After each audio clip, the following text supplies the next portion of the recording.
18 calal oo kuwii gumaysuhu ka tegay oo kala nooca la keenay aad bay ii dhibaysaa adeerow iga daayay su'aal dambe iga way waxaan ku hadla ma garanayo waa kaa dalkayga iyo dadkayga iyo diintaydii eber maanta meelaan u dhaqaaqa male cidlo uma maqna ceello uma qod marka adeer 60kii xorriyaddii xarbi iyo dagaal iyo lagu helay xakaan adag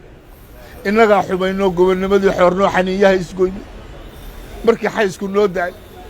een ilaahow waa xamdigaa xusuus aan oran weynaan kibir aan xarragoonnaa taladeenna xumaata xooggii waddankeennana xooggii qarankeennana jabhadihii xarbiya ayaa xididada u saaro xar iyo dhiqlaa galay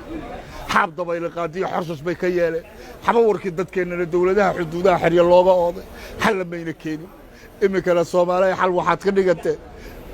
qabyaaladii xuntahay inaad ku xarragootaan xabad laysu qaato xal waxaad ka dhigateen siyaasiyiin xayraanoo kursigaa u xanaaqsan dalka inay xaraashto xaynba meel ka dilaasho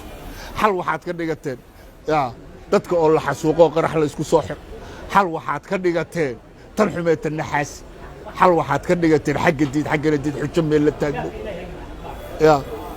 isku soo wada xooriyo hadda xeere gunteed iyo xaasilkii ha timaadee haddii aan la isxurmaynoo xaqiiqdii la heshiinoo dadku isqalbi xaarin oo soomaali waa xubno walaale aan loo yeelin laga yeelin xuduudda taladeennu waa xumaan dalkan xoog baa lagu qaadan dowlado xoog badan baa u soo xusulduubayo xarga looga hayaa haddii aan xabaal galan ii xasuusto warkaas wasalaamu calaykum waraxmatullahi wabarakaatu